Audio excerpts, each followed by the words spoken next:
and this is our plan of attack. Yeah, P2. Banks have become an essential threat to our democracy. So consider this justice. Thank you for listening to Revolution Radio at freedomslips.com, the #1 listener-supported radio station on the internet. Please help support this station so this battle can continue forward. Revolution Radio!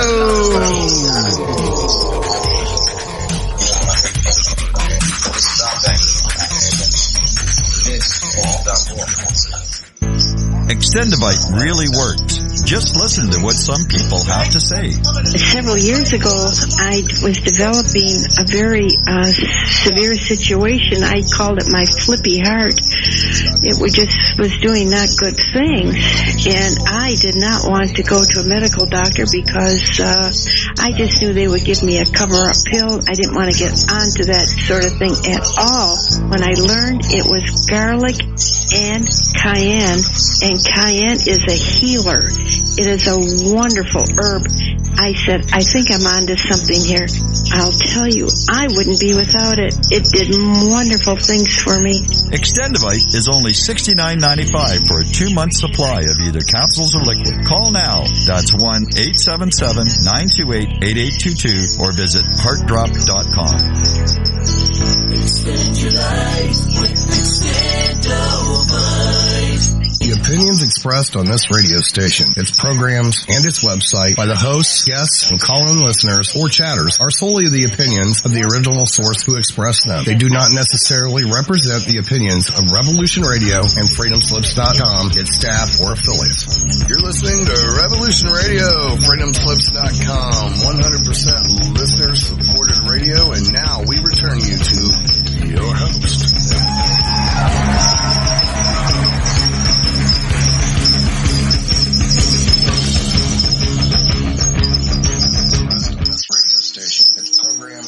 Barbara Jean Lindsey is an internationally acclaimed psychic, spiritual healer, author, and founder of the online mystery school, Esoteric University. As the Cosmic Oracle, she is a conduit to the powers that be to answer your questions about your future self, past lives, current career, love. She shines light into the darkness to illuminate what was, what may be, and beyond. The readings and advice given by Barbara Jean Lindsey are for entertainment purposes only, should not take the place of any medical, legal, or financial advice given to you by a qualified professional, and are not a substitute for medical, legal, or financial advice. If you need a doctor, call a doctor. If you need to be expanded, call the Cosmic Oracle.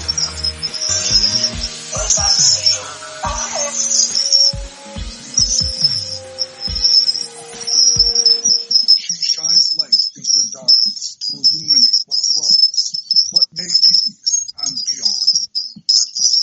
The readings and advice given by Barbara Jean Lindsey should not take place from the medical, legal, or financial advice given to you by a qualified professional, and are not a substitute for medical, legal, or financial advice. If you need a doctor, call a doctor. If you need to be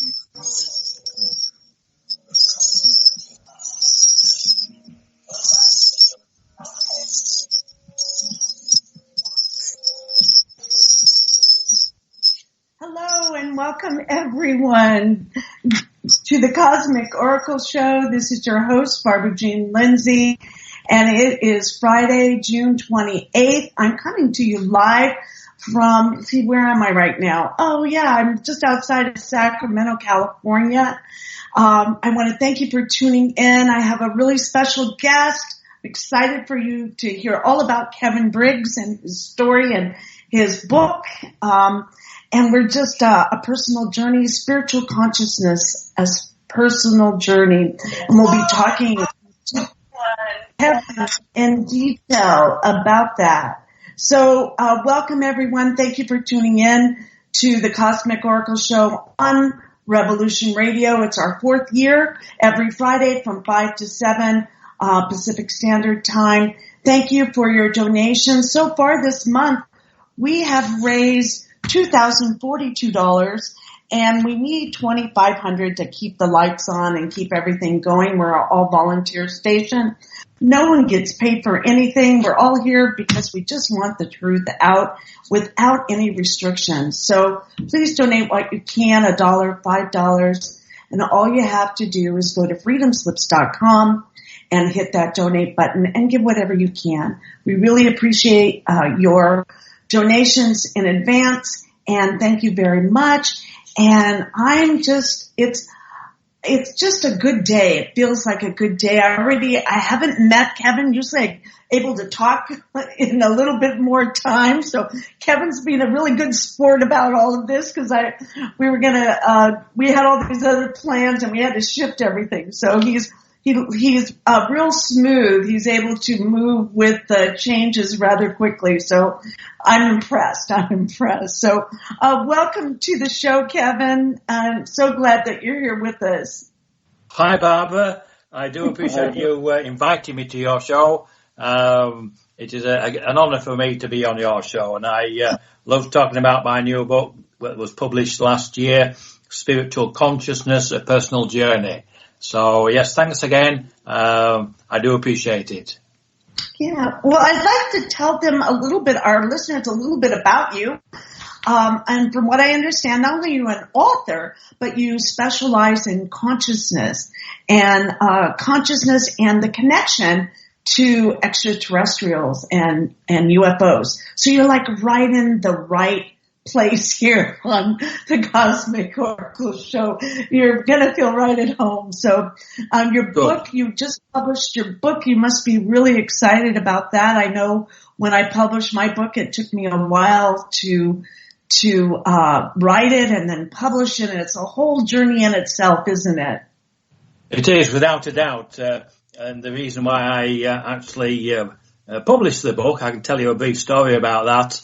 A few years ago, 2 or 3 years ago, I was at home. It was middle of the night, and I got up to go to the bathroom. I came back from the bathroom, and I got into bed. I was about to snuggle down into bed, and then a bright light appeared outside the bedroom window. The light then came through the window and lit up the whole bedroom like a myriad of butterflies, just pure, sparkling white light.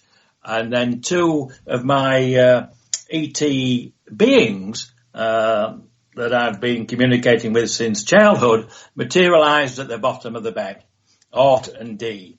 And after initial greetings, I asked them what the reason for their visit was. And they said that, Kevin, we want you to talk about your interactions with us, and we want you to write about your interactions with us. And I remember saying at the time, I don't mind talking about my interactions, but I'm not really a writer. And Art said, well, we will continue to guide you. We will continue to teach you, and we'll give you some information to be included in the book, which they did. And that was a few years ago now. The following morning, I started writing the book, and it was published last May last year. So just over 12 months now. And since then, I've been speaking about the book, speaking about the interactions with my ET guides, spiritual guides, as I call them. My first interactions with them was when I was 8.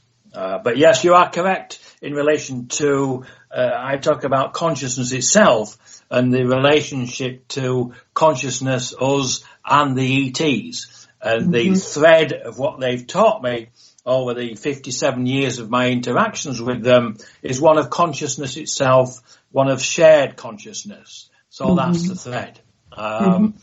My first understanding of consciousness was when I was 3 years old. My mother had engaged a photographer to come and take some photographs for the family album. My brother and I were duly washed, hairbrushed, and cleaned up a little bit, and the photographer arrived. The photographer decided that we would get a better photograph if we were elevated onto the dining room table. It was an old drop-leaf oak table, and I was duly sat up there, and from that higher position, not just in height, I looked around the room and I realized that I was conscious. and I realized I was conscious again in a physical being. And that was my first understanding of consciousness itself. And when I told my wife that story, she said that 3-year-olds don't think like that. 3-year-olds do not use words like consciousness. But I did, and I do. And that's how my journey began. So you probably blended beautifully with your family and your neighborhood, right? Oh, yes, yes. So, we were just a normal family in a normal neighborhood, and we were just, as I say, just a normal family. If it hadn't have been for the interactions of the ETs, I wouldn't have been any different from anybody else. So, but my next interaction was I would be 8 years old, and actually it was my first interaction. I was actually at home. At that time we had a weekly bath. I don't know how hygienic that is, but that's what we used to do in those days. The rest of the time it was a wet flannel and soap. So on this occasion I was in the bath at home, and 2 beings appeared at the right-hand side of me. They were slightly elevated off the floor. They were very attractive, 1 male, 1 female, looked human in appearance, long blonde hair, both of them down to the shoulders, wearing tight-fitting, like a blue jumpsuit. They were speaking telepathically to one another, which I could understand. I was frightened to death by this, as you can imagine, as an 8-year-old boy, 2 beings appearing in my bathroom. And I still remember some of the conversation today. I remember the female D, and she said to Ort, that is the male, "Are you sure this is the boy?" And Ort replied, "Yes, I am sure." And then she said, "Are you really sure?" She said, "Look at him. He's very small. He's uneducated. He's frightened by our presence." Ort replied, "Yes, this is a boy. I will guide him. I will teach him." There was some other conversation that I don't remember. And as I say, I was frightened by the appearance. And after a couple of minutes, he actually left, and I was still on my own in the bathtub. And I sat there for an hour because I was frightened to death. My mother came in, the water had gone cold, and wanted to know why I was still in the cold water bath. And I said 2 beings had appeared in the bathroom, and I was frightened. She said, "Don't be silly, it's just your imagination."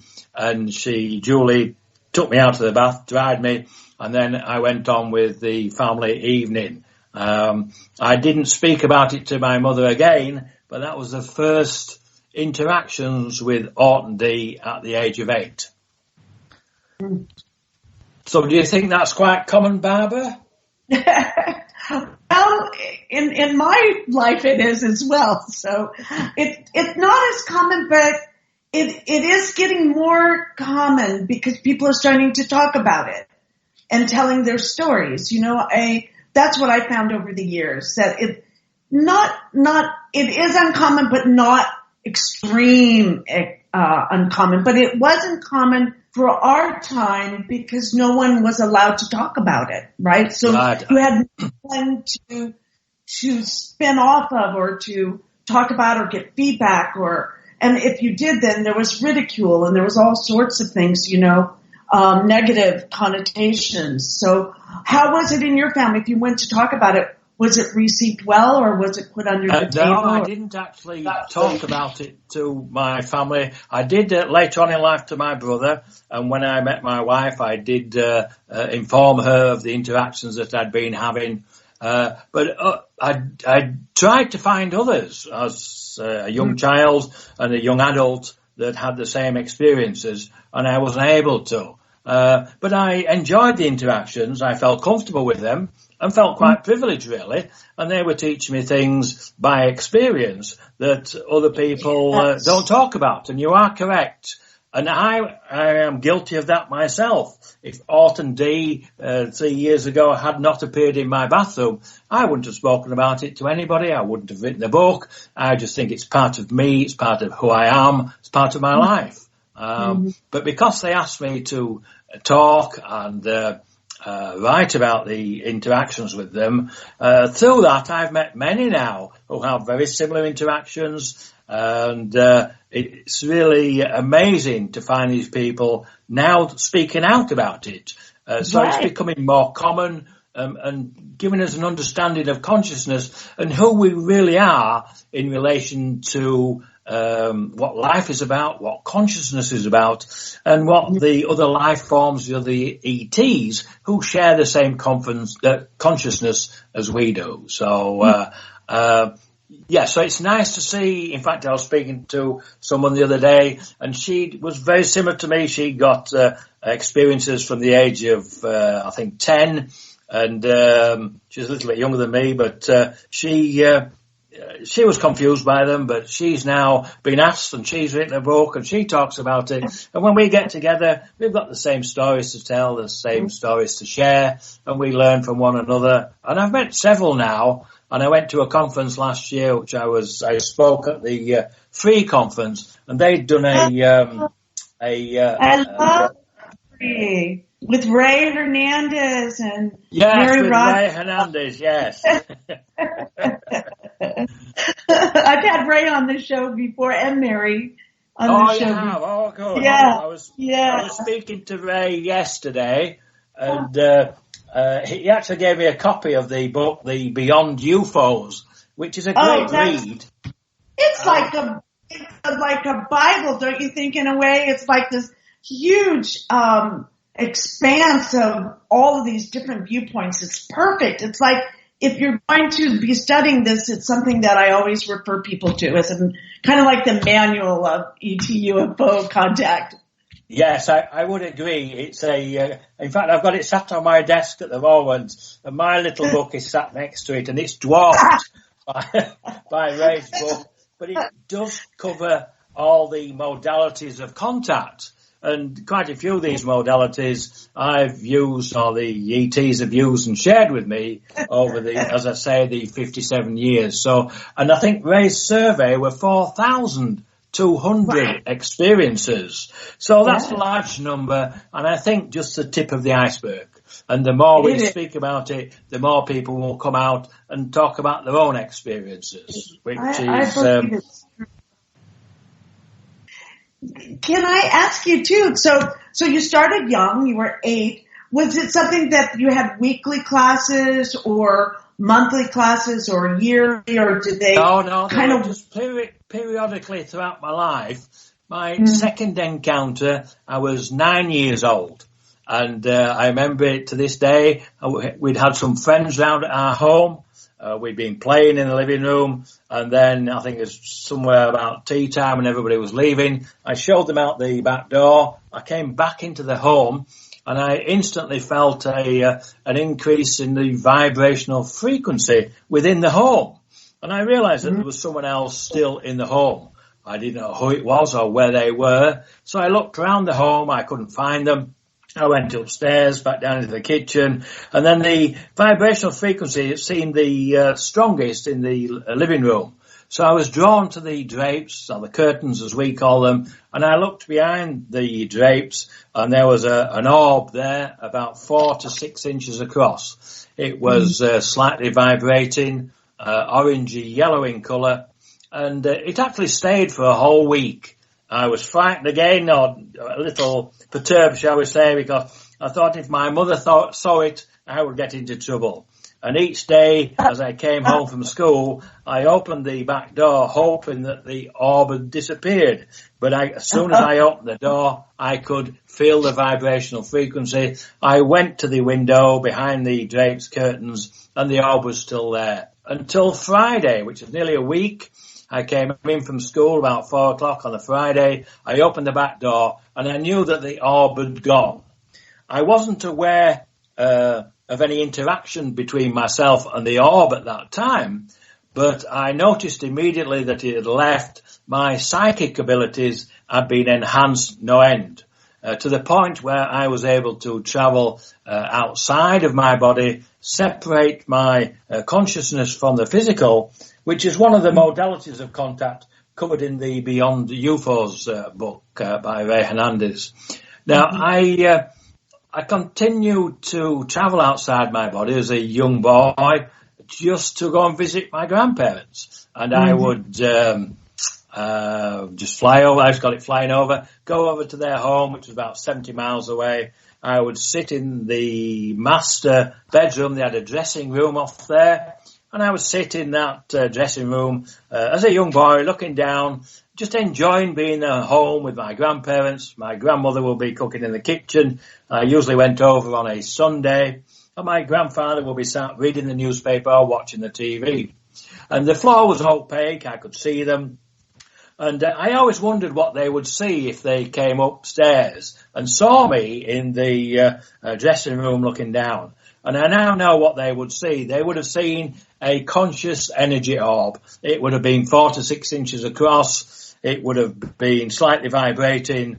And that would have been my conscious energy orb, which Art must have. I don't know how he did it, but he obviously must have activated something that allowed me to do that. And I did find out later from Art that the orb that I saw in my home for that week when I was 9 years old was actually Art's conscious energy orb. And I do find they don't sit me down in the classroom. They give me experiences, and those experiences are like travelling outside of the body. I learned to do that, very comfortable with it. I can still do it today. And it's an amazing ability that I believe we all have, but we're just not taught how to do it. I agree. So when you would go out of your body, would you find that the moment you hit fear, you would pop back into the body until you got more used to it? Initially, I only used to go and visit my grandparents who lived 70 miles away, and I would do that for quite a few years, several years probably, and I didn't realise the full potential of this travelling outside of your body. I wasn't given any more information at that moment in time. But when I got to 16, 17, I asked Art for some more information, and he came and showed me the full potential of travelling outside of the physical body. Mm-hmm.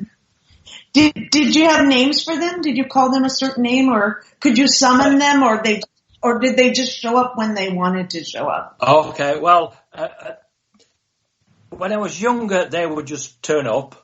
As I got older, I was able to ask them to appear, ask them to communicate with me, ask them to show me more things. I remember on one occasion, I was about 16 or 17, and I realized that nobody spoke about traveling outside of your body. Nobody spoke about these spiritual beings, these guides who are teachers.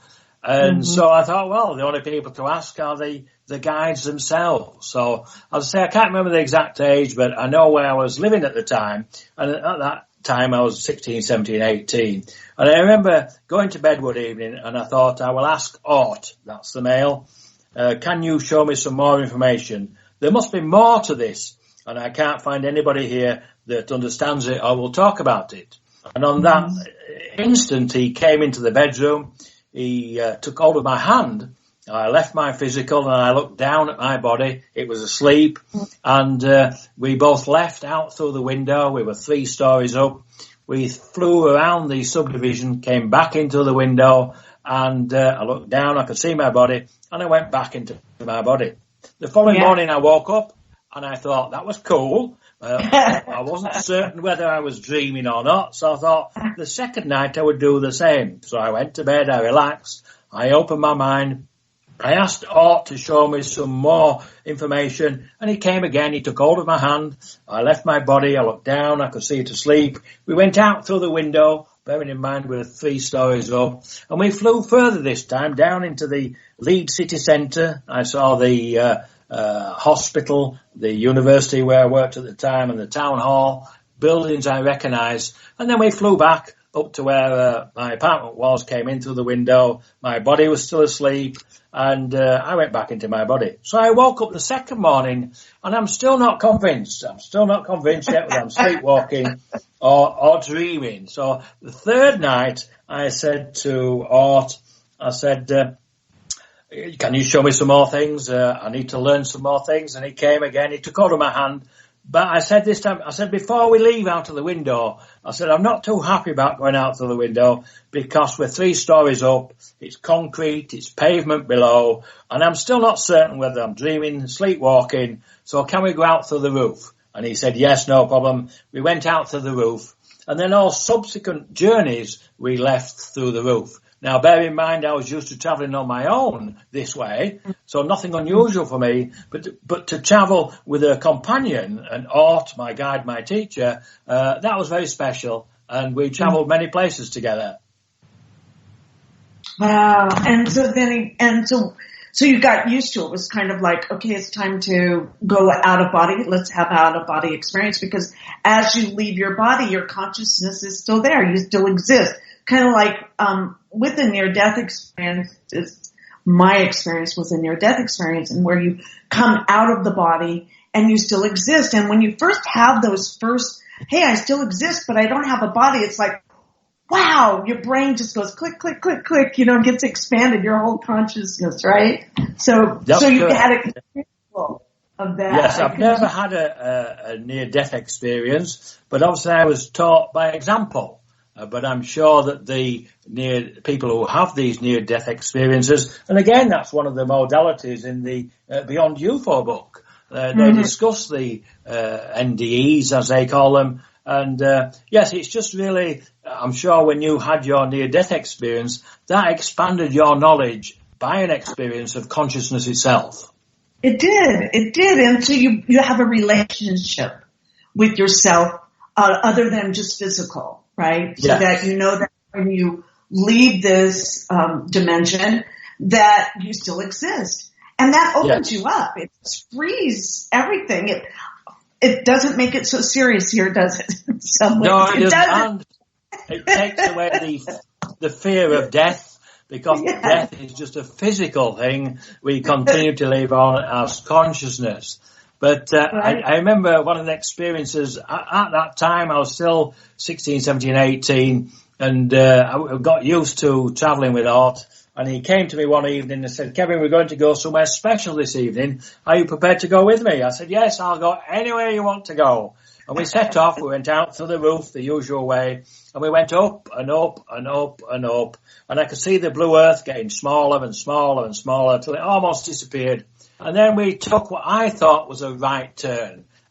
I can't describe it any other way, but my understanding now is we actually went into a higher dimension, a higher vibrational frequency. And as we moved into this higher vibrational frequency, there was a line of people there, about 30. And at the front of the line was my deceased father.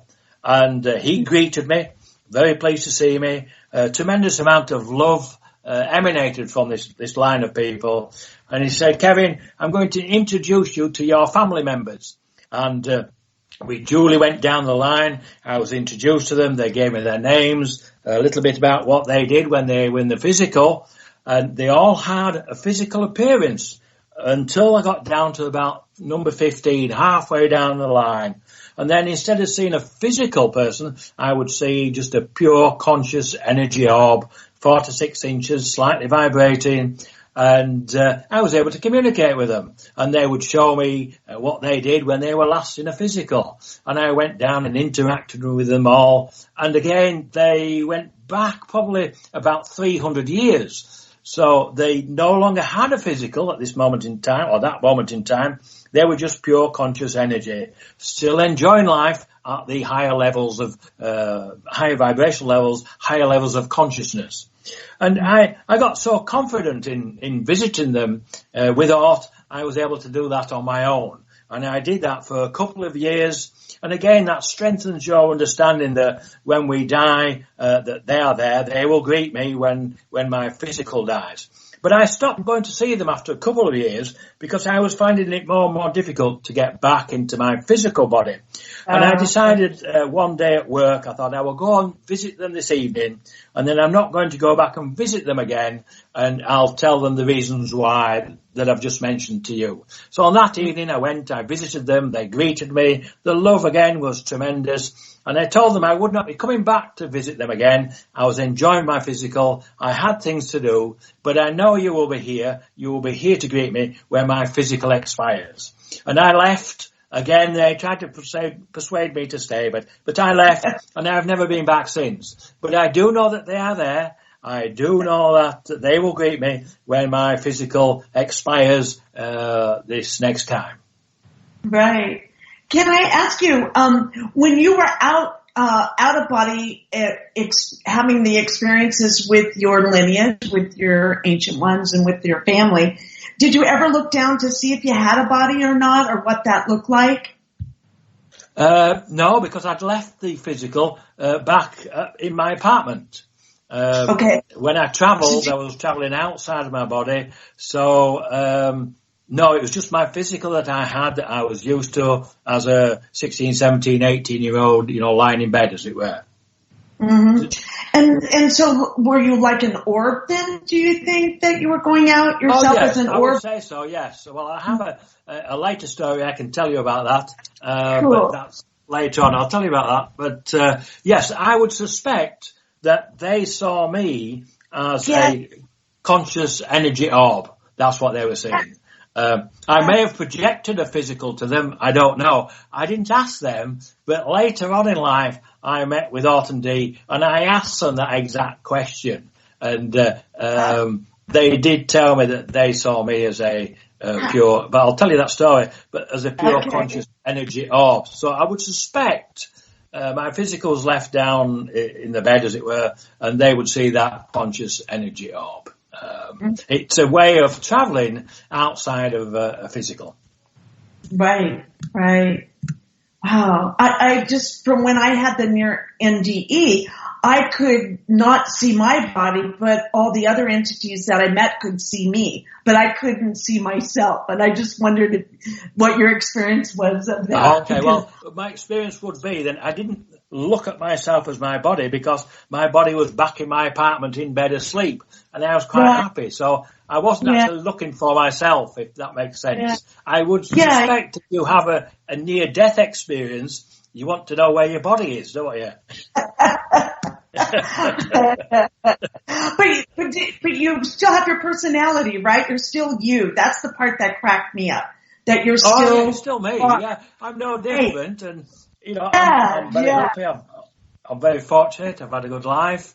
I think it's been a positive. I know it's a positive experience, and it takes away a lot of fears that we have because we know that, or I know that, we're here for a short period of time, but then we move on and we can choose to come back if we wish to come back, or just stay in the higher conscious realms and enjoy life at a higher level of frequency. Yeah. So as you turn, like after 18, we were starting at 18 in your, let's say your mid-20s to 30s, is that when you thought that your psychic abilities had still peaked or were still more than average compared to your friends or associates? I wasn't certain at the time because nobody talked about psychic abilities. I had these abilities where I was able to travel outside of the body.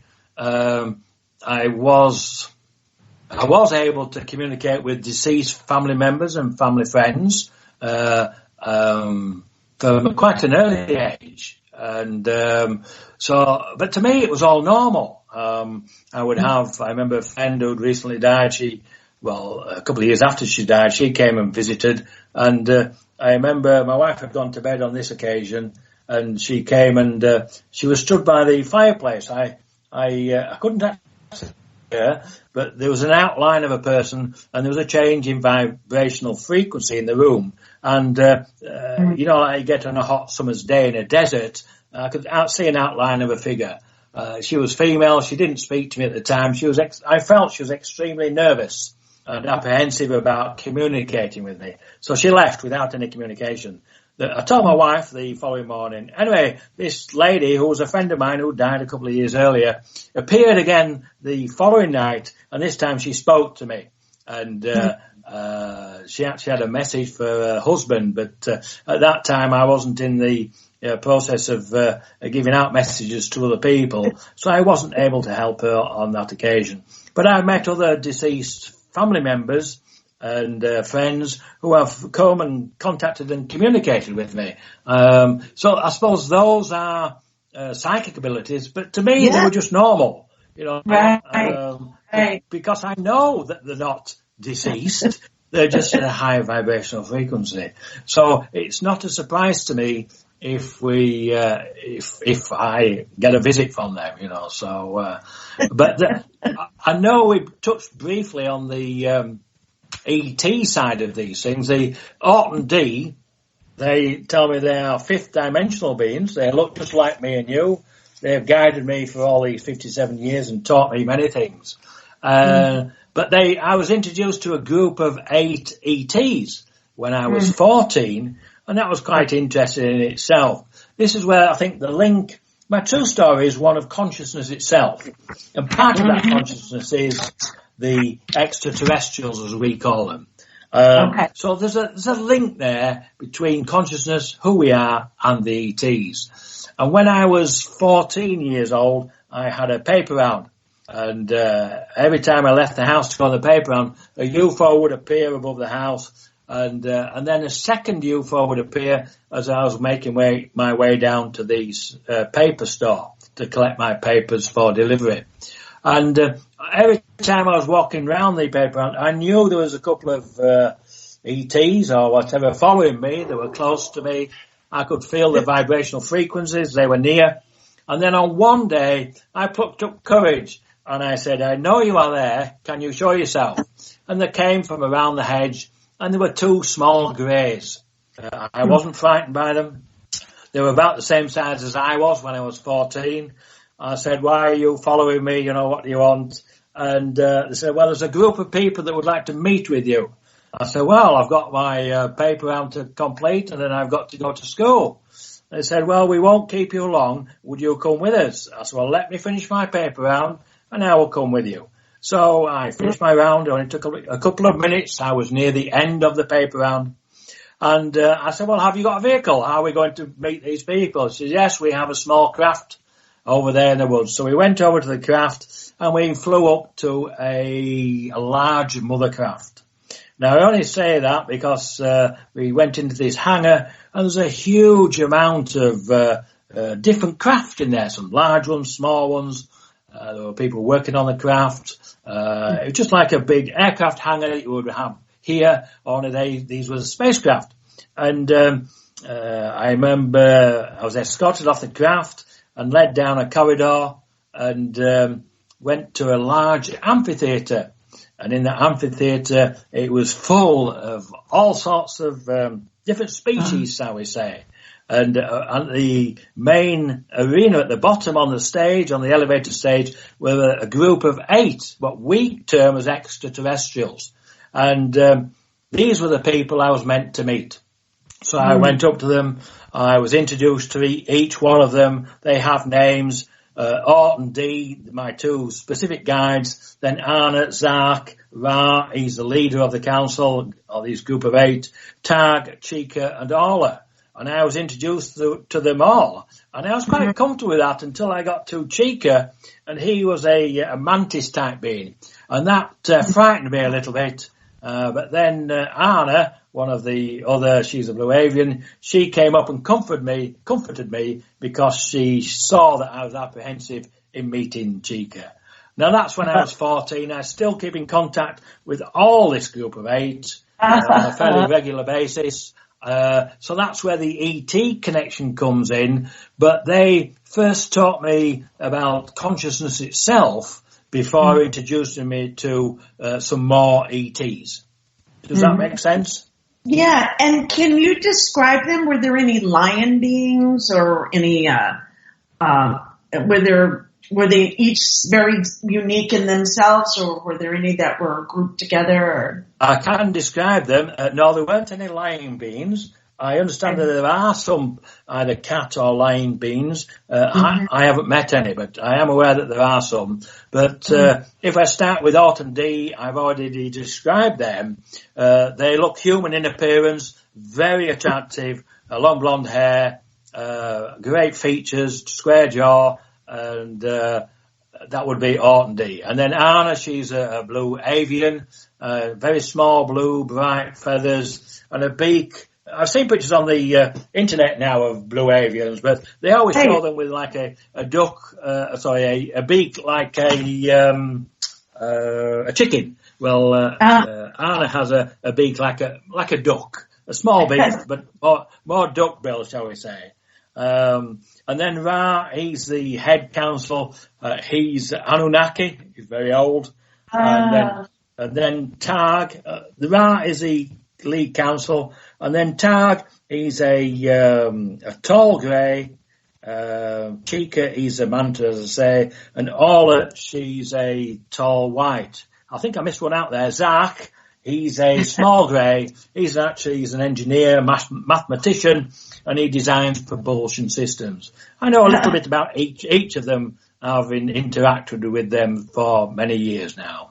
I love that. So they're like your family, your star family. Well, actually, Orton D said to me, how did he put it down? I'm trying to think of the exact words. He said, you are part of our extended family, Kevin, only you live at the lower vibrational frequencies in the third dimension, where we live in the higher vibrational frequencies in the fifth dimension. So it would say that we are really interdimensional beings, depending on where your vibrational frequency is at. And I would suspect that depends on your knowledge in relation to using out-of-body travel, raising your vibrational frequency, interacting with other beings from higher dimensions. I think raises your own vibrational frequency and allows you to contact and communicate with these higher conscious beings. Right. And so we had a question from one of our listeners, Susan Schatzer. Or Schatzer. Oh, yes, I know Susan. Oh, you do? Okay. She says, how can we connect with and communicate with and speak to our ET family or star beings? Okay. Well, the different modalities of contact that I have are dreams. They come to me in dreams sometimes, give me information. There's telepathic communication, which seems to be the preferred method. It took me a few years to learn the telepathic communication, but I'm very confident with it now and become quite adept at it. Also downloads. They will give you a download of information. Not so long ago, they gave me a download of the quantum unified field theory. I was sat by my pool, and just within a split second, they gave me the information, and the information was that the quantum unified field theory that our scientists have an understanding of with 4 interactions, which are the weak interactions, the strong interaction, the electromagnetic, and the gravitational interaction. However, there's a 5th interaction, and that is consciousness itself. And if your scientists understand consciousness within their own quantum unified field theory, then they will have a better understanding of their own theory. So that would be a download. Now, when I get downloads, I will then ask them on that particular one, I think it was that one, I asked them to show me a craft to confirm that the information I was being given was actually coming from them and it wasn't just my imagination making it up. And then a craft appeared, it flashed 3 times and then disappeared. So that was a confirmation. But I've got to a point now where I always ask for confirmation when I get any information. So, and then to go on for Susan's answer further questions to that, they will show you craft. Sometimes they attract your attention by showing, not so long ago, they showed a rainbow to my wife.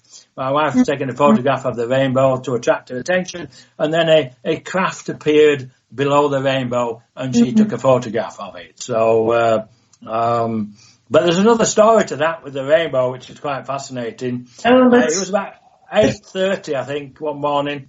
It was 8:30 because I looked at the clock, and I thought, I think I'll just see if I can contact any of the Council of 8 and just have some interaction. And I wasn't able to, but I managed to contact a small craft that was in the area, and it had 6 or 7 small greys on the craft. And the guy that was flying the craft, I've met him before, his name is Tia. He's a small grey. I asked him what he was doing in the location here, and he said, oh, well, we were close by. We all wanted to come and see where you lived. I said, okay, that's fine. And then we had a little bit more conversation, and they said, we'll have to go because we're off our designated flight path. Now, nothing unusual for me to communicate with other beings and things. I'm quite used to that and quite comfortable with it. The strange thing was that when my wife gets up in the morning, she feeds the dogs, goes to have a cup of coffee. I get up, I get a cup of coffee, and then we sit outside and chat. And my wife said, as soon as I walked out with my coffee, she said, oh, you've missed the most beautiful rainbow this morning. And I said, oh, did you get a photograph? She says, yes. And we have 5 acres at the back, and the rainbow was from one edge of the 5 acres all the way around to the other edge. So it just encompassed the 5 acres. So I said, oh, did you get a photograph? She says, yes, I got the iPad out and took a photograph. Then she said, you won't believe what happened next. I said, no. She said, a UFO appeared. I said, oh, did you get a photograph? She says, yes, I did.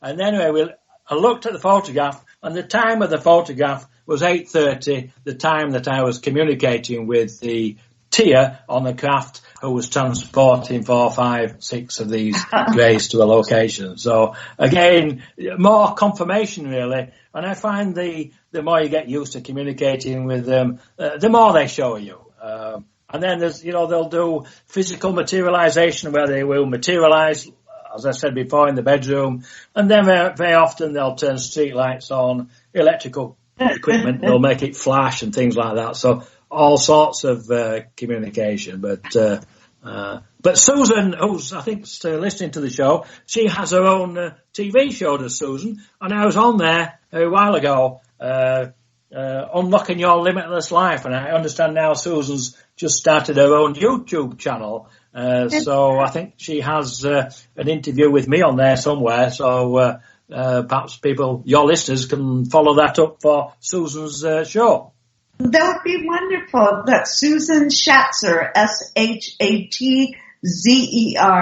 And check out her YouTube channel. That's awesome. That's correct. That's good, yes. Well, it's all sounding like you've taken this in stride, and it's comfortable, it's real, it's comprehensive, it's soft. How would you describe your ongoing relationship with them? That's from what I'm seeing from my side. So. Yes, it's still ongoing to this day. I still communicate regularly with the group of 8 ETs, the Council of 8 as I call them. But what I didn't realise when I went to that mothercraft when I was 14 years old, I thought the group of people there, not the ones on the stage, the ones in the main auditorium, were there just to see the small human boy. I realise now that they were their leaders of the different groups of ETs. The Council of 8 were the main leaders on there, but all those others. So it was equivalent to like one of our government meetings, like I said, the United Nations, where they all gather and the dignitaries are on the main stage at the front, but all the other dignitaries are sat in the amphitheatre, all part of the same group, as it were. And I realised that some years later that's who this group of ETs were and are. And I'll say the next time I met Ra, I was in my early 30s. I'd been at work. I'd done a double shift. We used to finish at 10 o'clock at night, get back up at 5 o'clock in the morning to go back to work, and then come home about 2 o'clock in the afternoon. So it was quite a tiring shift was that. You had a small break in between. And when I came home on these double shifts, I would usually go to bed for a couple of hours till my wife came home at 5 o'clock. On this occasion, I went to bed, I just got into bed, and a shadow person appeared. He walked through the door. I'm used to seeing shadow people. They live between dimensions, and they like to tease people, and sometimes they're used as a conduit for attracting people's attention for information. And on this time, I said to him, "Go away, I'm tired, I'm not interested." But he looked directly at me, and they don't normally do that. And then he beckoned me, and they certainly don't do that. Anyway, I told him to go away, and he left. And a couple of minutes later, he came back into the bedroom, looked at me again, beckoned me, and I said, no, go away, I'm tired, come back later. I went back to the door, and he came back a third time. And I said, oh, you're so persistent. I'm going to get up and see what you want to show me. So he disappeared back through the door, which was closed. I got up. I didn't get dressed. I opened the door, and on the landing was this beam of light from the floor to the ceiling. Now, I describe this beam similar to if you've ever watched Star Trek when the beam people down to the planet. It was like that, a sparkling beam of light. So I thought, well, you've gone to all this trouble to attract my attention. So I stood in the light, and I immediately felt a feeling of euphoria. And then I heard a voice speak to me, and he said, I'm your father, you are your father's son. And then the beam disappeared a few minutes later, simultaneously from the ceiling and the floor, and finished in my stomach area. And as I said, I felt euphoric. I was no longer tired. I got dressed. I took my dogs out. And when my wife came home that evening, I told her about the episode, and we went out for an evening meal. And I'm usually particularly tired after these double shifts, but on this occasion, I was okay. But I found out later that was Ra himself. And I have spoken to him several times now, and it did confuse me for quite a while with the information that he gave me. But yes, so that was what 32 when that happened, I think. So, but yeah, it's an amazing story, and as I said earlier, I wouldn't have spoken about it. But I find now that because there's so many other people, and I'm very confident and comfortable with all my interactions because they've done it slowly over the years. They've never given me too much to confuse me or frighten me. They've just, and I said, they don't take me into a classroom and sit me down. They'll give me an experience, like they show me how to travel on the astral plane outside of your body, how we do that. And that in itself is quite an amazing thing to be able to do, to travel outside your body using the astral plane, which is what they described this to me as it can be used for transport between dimensions. So you don't change dimensions, you're just traveling between them on this astral plane. And there are quite a few people that can do this, but again, it's just separating your consciousness from your physical. I remember on one occasion, I was travelling on the astral plane, just for enjoyment, that's all I was doing it for. And then a craft came alongside me, and there were two beings on board, and they asked me to come on board. So I said yes. So I went on board. I went through the skin of the craft, and I realised the skin of the craft was conscious. I could feel it was conscious. Mm-hmm. And inside the craft was Ort and D, just as pure conscious energy orbs.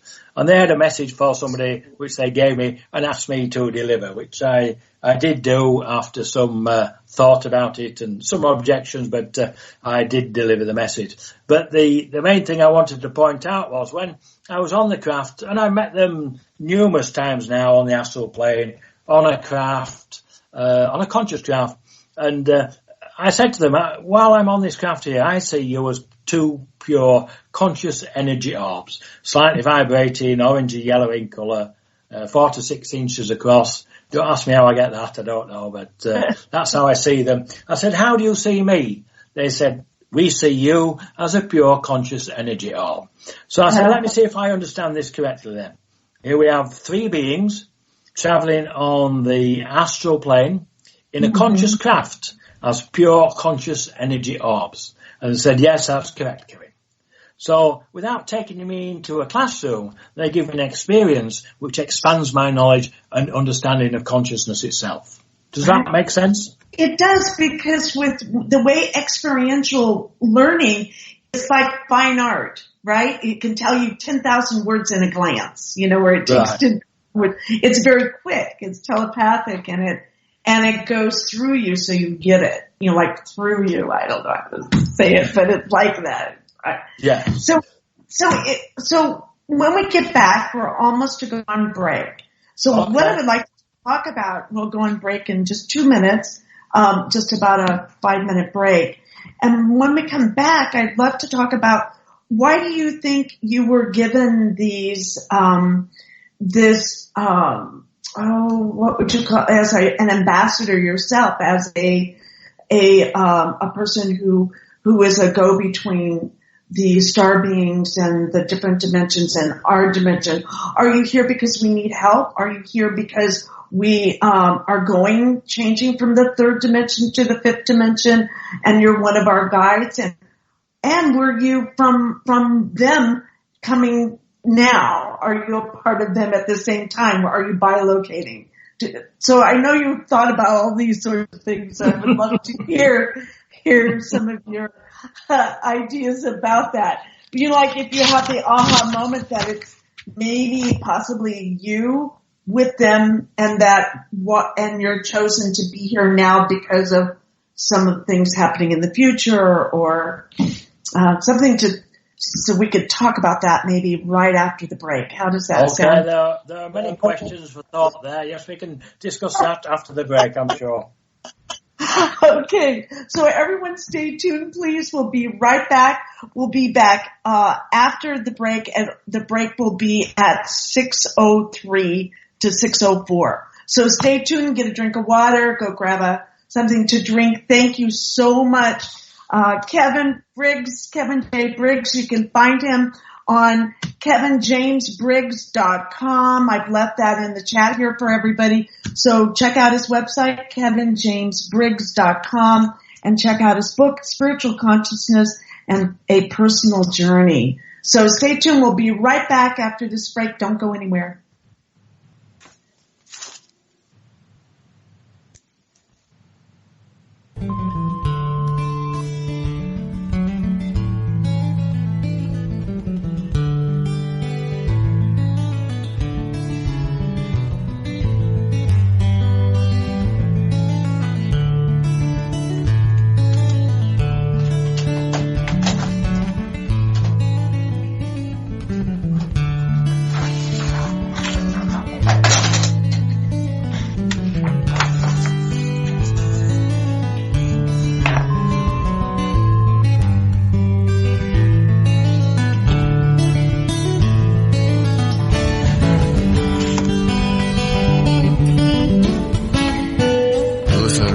Radio at freedomslips.com, and we'll be right back after this message.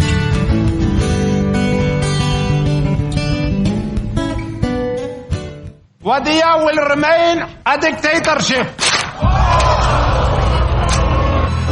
Oh, be quiet. Why are you guys so anti-dictators? Imagine if America was a dictatorship. You could let 1% of the people have all the nation's wealth. You could help your rich friends get richer by cutting their taxes and bailing them out when they gamble and lose. You could ignore the needs of the poor for healthcare and education. Your media would appear free, but would secretly be controlled by one person and his family. You could wiretap phones. You could torture foreign prisoners. You could have rigged elections. You could lie about why you go to war. You could fill your prisons with one particular racial group and no one would complain. You could use the media to scare the people into supporting policies that are against their interests. Tune in Monday through Friday, 4 p.m. Eastern Time for Liberation Nation with Deacon John, where America comes to hear the truth. I know this is hard for you Americans to imagine, but please try.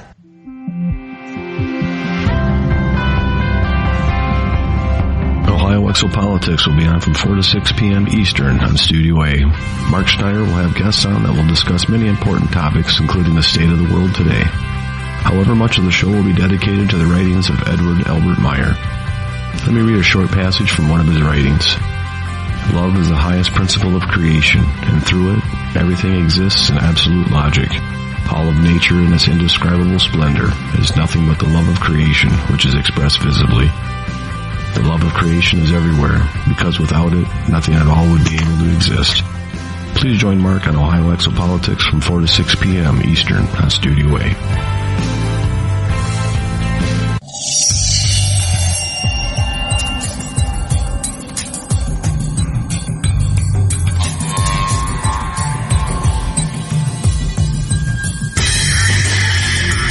It's It is no secret that the so-called mainstream media is best described as controlled propaganda. Countless news stories are either totally ignored or spun with half-truths, and because of this, essential facts and vital information are often compromised. Join Dr. Ott every Friday night on Studio B at 10 p.m. Eastern and learn why The Story Behind the Story was nominated for a Peabody Award in its second year of producing unparalleled broadcasting excellence in 1997. That is, if you really care about learning the truth.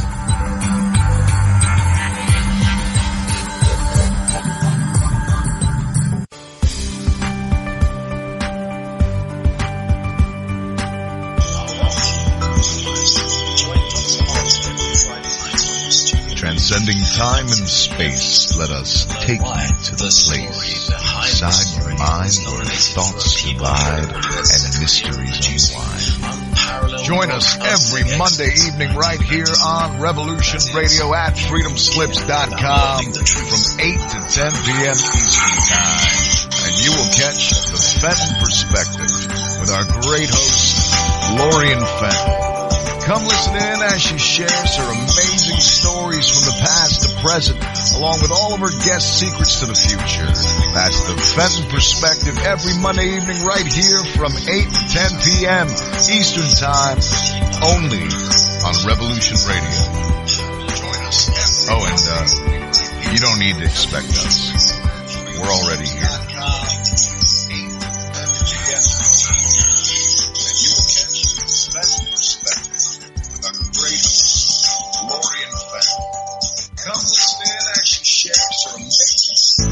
Extendivite really works. Just listen to what some people have to say. Several years ago, I was developing a very severe situation. I called it my flippy heart.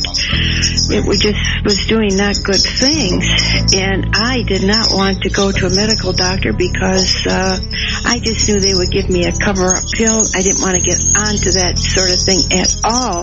When I learned it was garlic and cayenne is a healer. It is a wonderful herb. I said, I think I'm onto something here. I'll tell you, I wouldn't be without it. It did wonderful things for me. Extendivite is only $69.95 for a 2-month supply of either capsules or liquid. Call now. That's 1-877-928-8822 or visit heartdrop.com.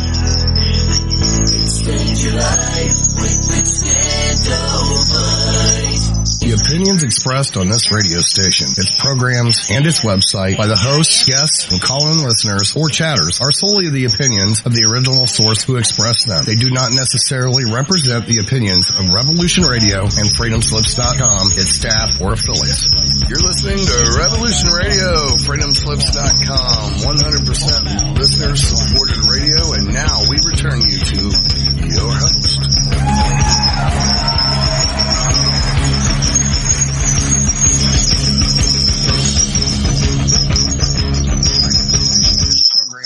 Website by the hosts, guests, and call-in listeners or chatters are solely the opinions of the original source who expressed them. They do not necessarily represent the opinions of Revolution Radio and freedomslips.com, its staff, or affiliates. You're listening to Revolution Radio, freedomslips.com, 100% listener-supported radio.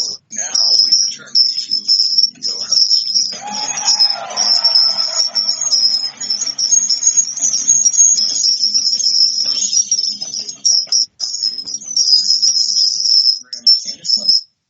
This is your host, Barbara Jean Lindsey, and welcome back to the Cosmic Oracle Show.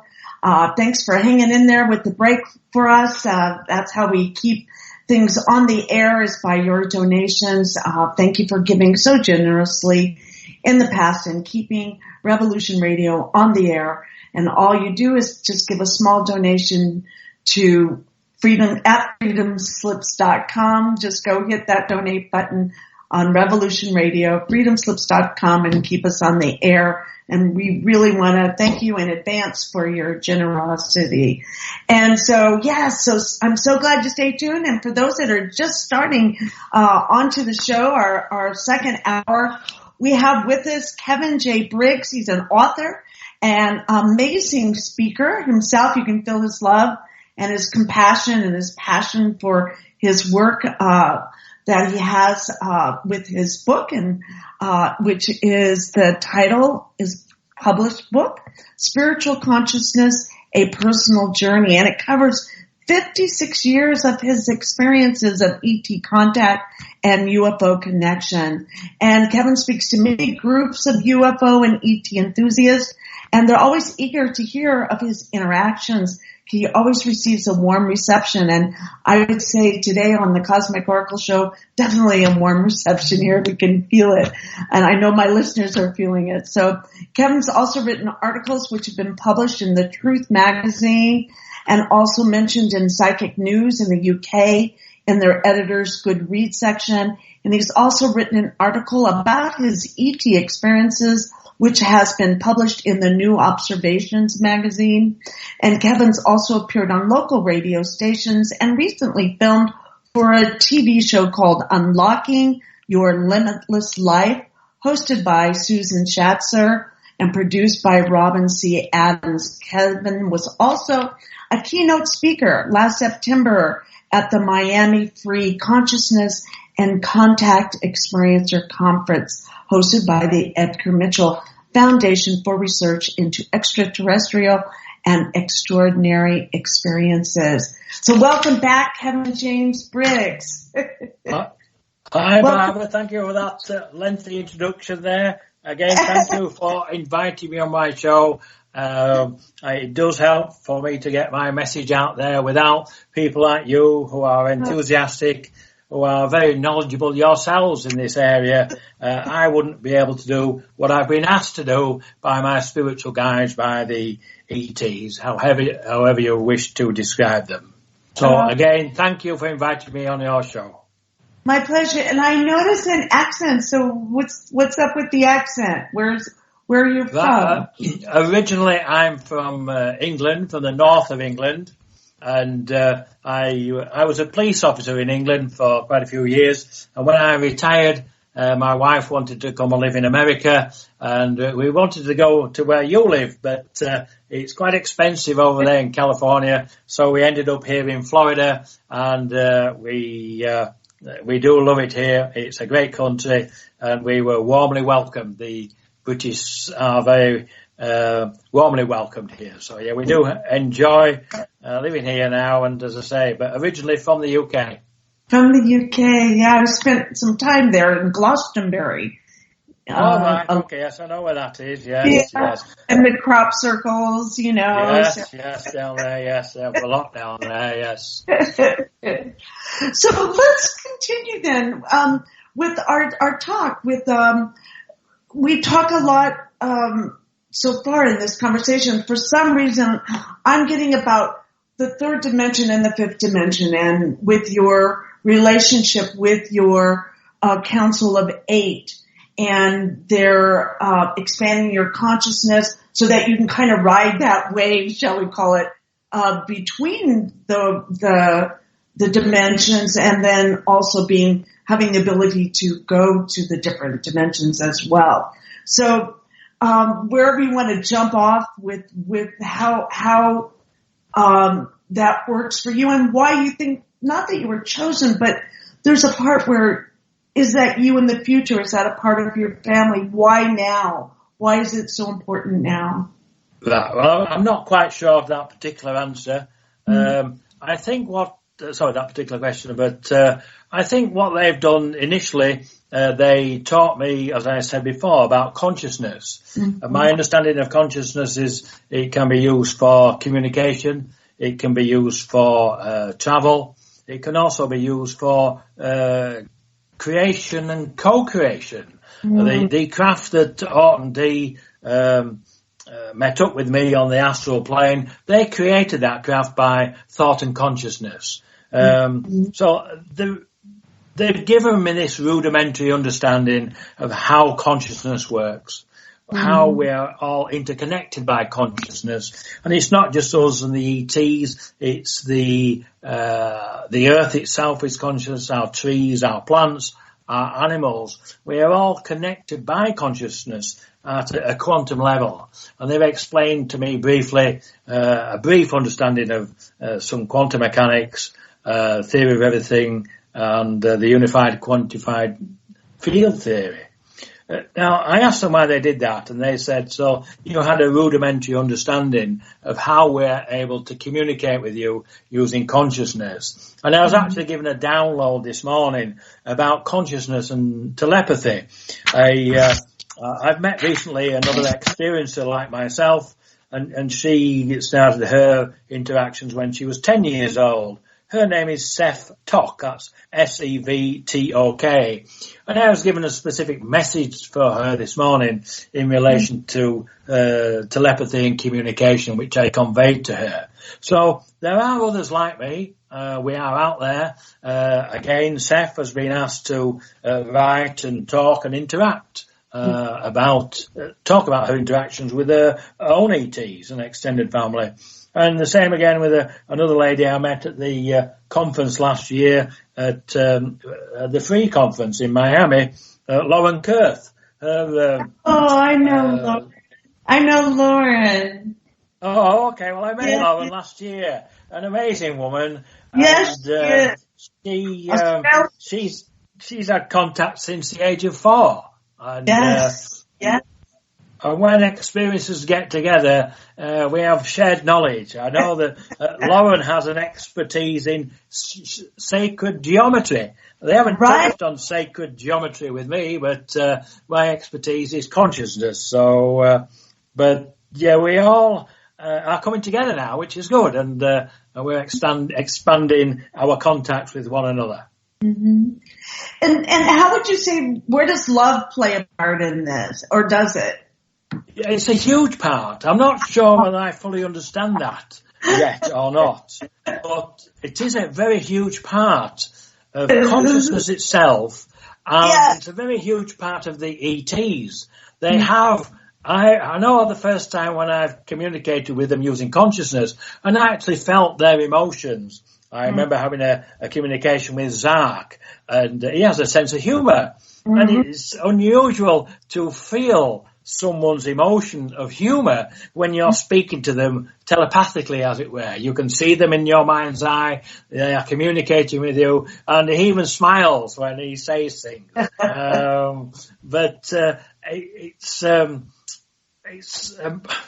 I'm not quite sure. I don't have all the information yet. I did ask them about talking about my interactions, writing about them. I said, well, what will happen if people won't believe me? They'll think I'm delusional. They said, well, it doesn't matter. Well, it matters to me if they think I'm delusional, but but they said, Kevin, all we ask of you is to tell your story.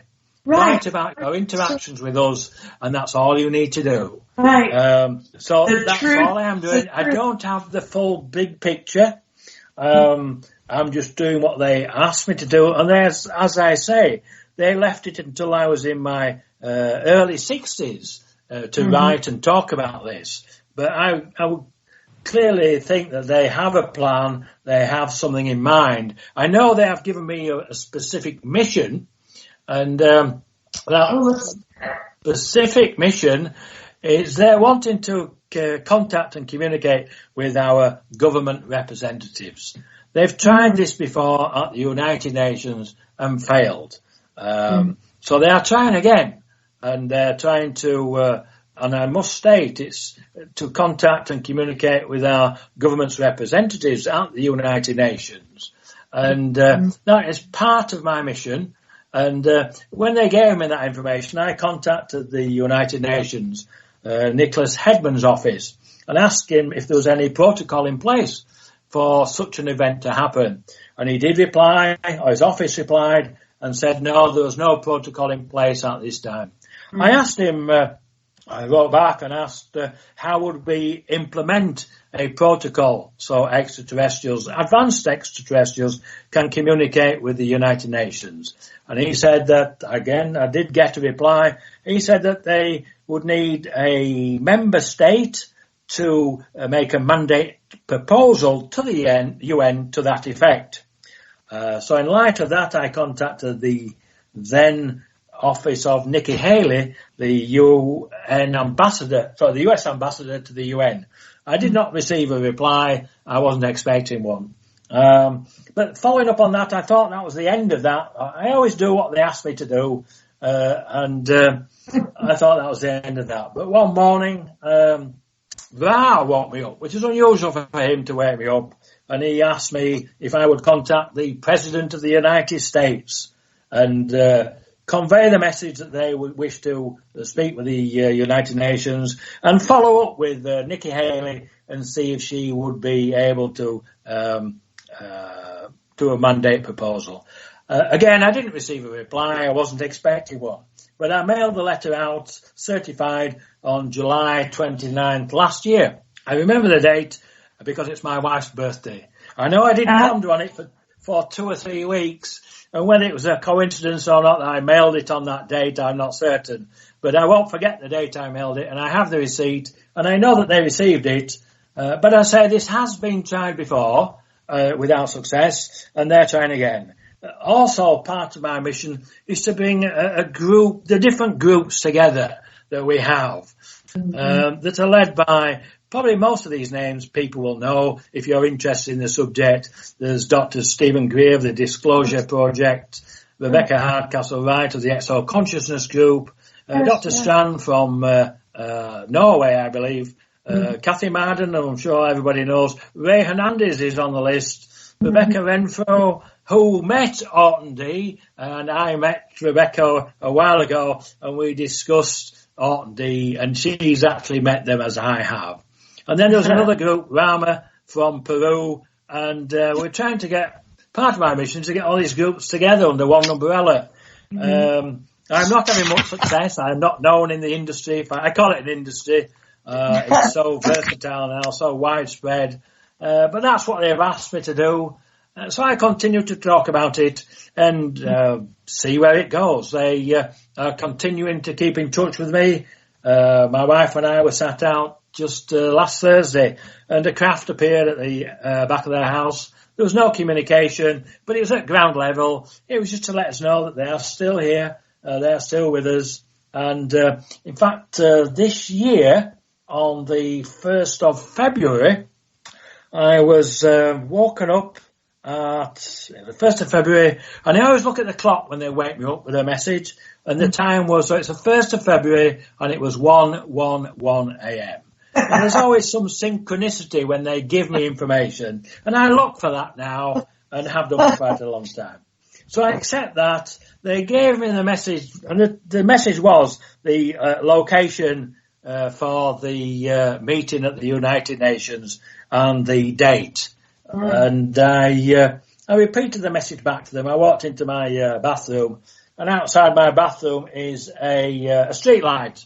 So I repeated the message back to them, the location and the date. If this was correct, can they turn the street light off? Bearing in mind it's 1 o'clock in the morning, and the street light went off immediately. So I got confirmation there, for the synchronicity for the time that they woke me up.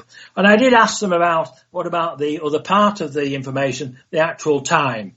And they said they will give me that later. So fine. So I go back to bed.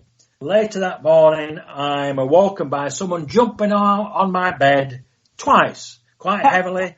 I have 2 German Shepherd dogs. I thought they're not allowed in the bedroom, but I thought they'd come into the bedroom and jumped on the bed, but there was no dogs there. So they woke me up with this jumping on the bed. I then walked into the bathroom. It's now daylight. It's about 10 to 8 in the morning. I walk into the bathroom and I repeat the message. They've now given me the location, the date, and the time they would like to reveal themselves at the United Nations.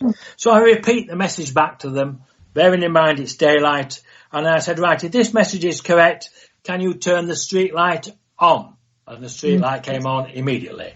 So that's confirmation to me in relation to the message. And I've learned to do this over the years because initially I didn't trust my own thoughts, my own telepathic communication abilities. I do now, but it took a while to learn that. So I always ask for confirmation, and then if I get the confirmation, I'm happy with it. And but I know when they woke me up at 111, I'd only been in bed about an hour. I was fast asleep.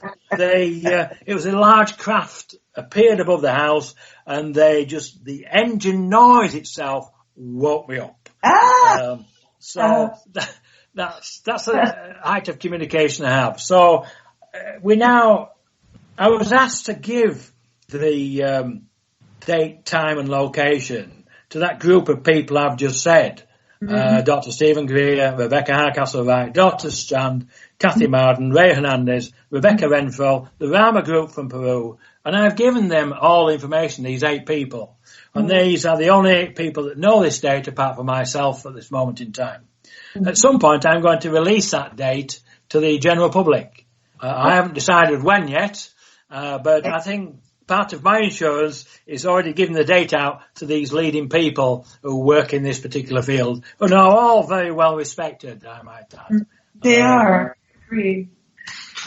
So you'll let us know? So in the Cosmic Oracle Show, we can do our part in letting the general public Well, I will have to release the date at some time. These 8 people are already aware of the date. And I did do an interview a few months ago with Alfred Lambermont Weber. And, he informed me that there was another guy called, what was his name now? Stanley Fulham.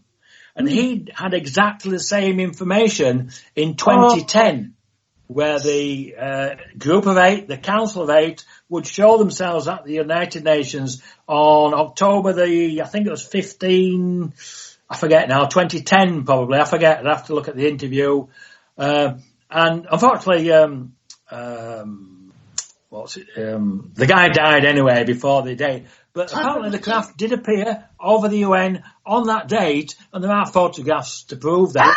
I wasn't aware of that. So obviously they're now trying again. So we'll wait and see.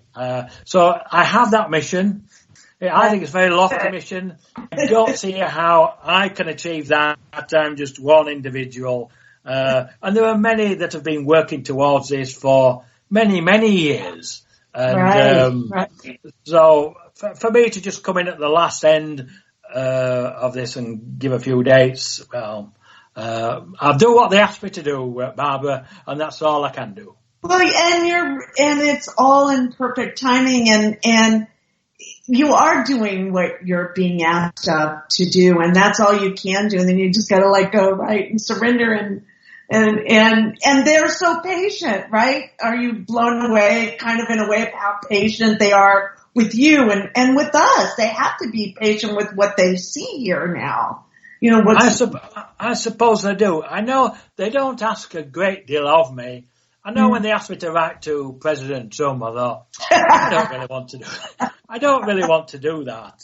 And I thought about it, and I'll say, 2 or 3 weeks. And then I decided, well, there's no harm done by writing the letter. So I wrote the letter, and I felt better after I'd written it.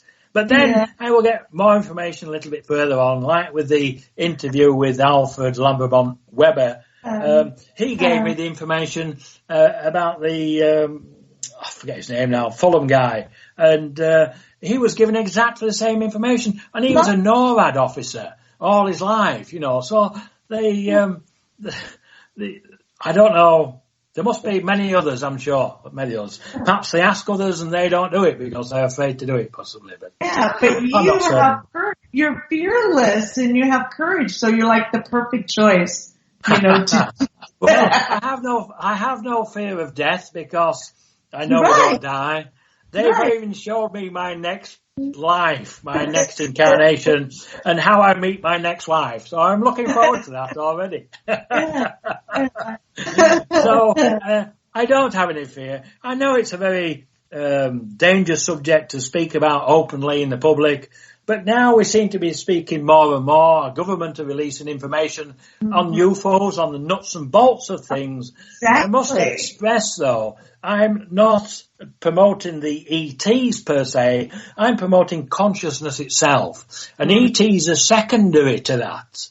If we have an understanding of consciousness and how we're all connected, then we will accept the ETs more readily as part of our extended family. Who live at a higher vibrational frequency. Right. And that's the true message I have, really. Not one of ETs wanting to come and show themselves to us, although they do. It's about humanity expanding in the knowledge of consciousness. And then from that, we will share that knowledge. We will have a more healthy planet. We will have able to do away with poverty, and we will have a better life. And we, as a species, will reach those higher vibrational frequencies. Right. And that's the goal of the ETs, as far as I'm aware, from the consciousness side.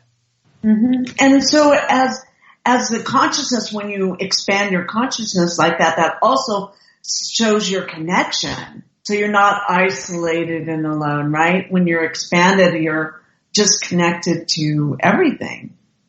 Would you? Yes. What's a definition or something about that with the consciousness and expansion and connection at the same time? Okay. The only thing that they've told me in relation to the fact that we are all connected, and we're all connected by consciousness itself. And once we understand that, then we are only hurting ourselves when we hurt others. So we need to treat others with respect and grow and learn. We are still children in relation to the cosmic families, the galactic families that are out there. I know it seems a very lofty task, and we've come a long way, I think, from probably the Middle Ages to where we are now. But I think we still have a long way to go. Yeah, we have a long way to go. We do. But for people like you that are telling your story and opening people up and you can feel your heart. You have a big heart. You can feel that it's conveyed beautifully to our listeners. And I want to thank you for that and for having the courage to go outside your comfort zone, right? To help others, help humanity, and help our planet and help our whole cosmos in a way. Yes, thank you for those compliments. I do appreciate that. But I do realize there are many people on this path, and I consider myself a small piece in a very large jigsaw. And each piece in that jigsaw is important for the whole jigsaw.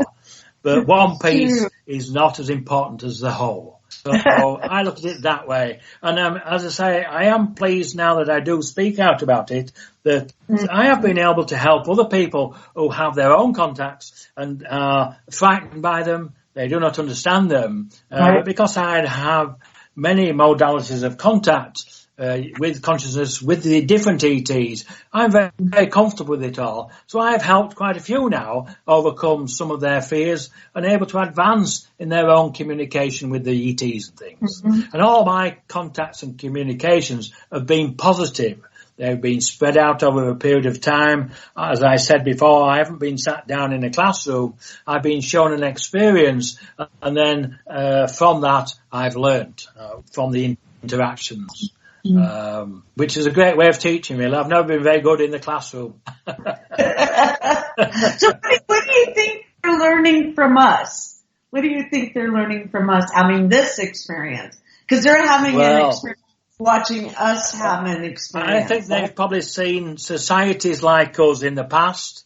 I know they are here to assist and help us in that transition from the third to the fifth dimension. And I'm sure they've done it before. And I believe that they have been doing this for decades, if not thousands of years, possibly. They will not interfere until we reach that level where we invite them. And that's what they want, the mandate protocol implemented at the United Nations, so we can invite them to meet our government's representatives. And that's the only way. They will not show themselves otherwise en masse, as they feel that this will be seen as an invasion. And so they do not want to do that. They want us to reach that level where we can invite them. Yeah, and exchange, right? An exchange, yes. They will exchange their knowledge in relation to consciousness. They will share their technologies, and that will help us develop, help us protect the planet, help us feed everybody on the planet. We shouldn't have people starving in this modern age now with the monies that we have and the resources that we have. But so all lofty goals, I think. But as I say, there are many people been working on this for 20, 30, 40 years, some people. So it's a huge task, It is. And we're going to segue back a little bit. A question someone just sent to me is about healing abilities. Do you feel like you have any healing abilities that maybe were turned on that you weren't aware of because of the downloads or content? Yes, personally I do. I don't use them on other people. I just use them on myself. If I had a couple of growths on my arm and I healed them, made them completely heal, and I had another 2 on my elbow and I healed those. And I'm aware that we are able to heal ourselves by thought, and I do that. I keep myself healthy. I'm 65, I have no ailments, and I'm on no drugs. But I do that because I have the knowledge to be able to. But we all have these abilities to do that. Yeah. We all have this ability. We all do, Well, it's a good place to start on yourself. I'm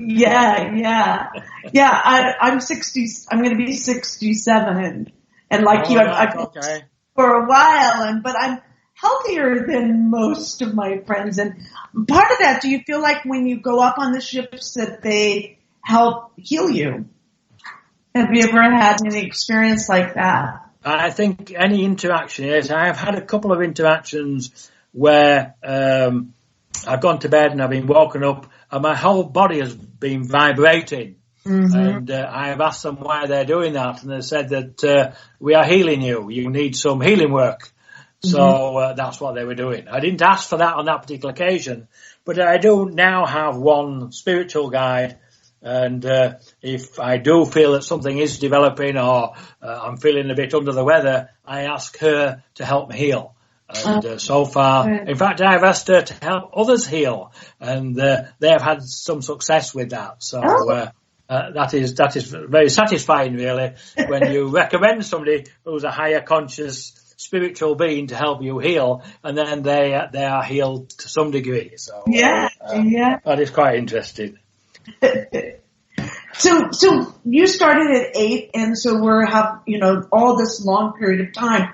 So where you started and where you are now, when you look back, what's something you would like to share with us?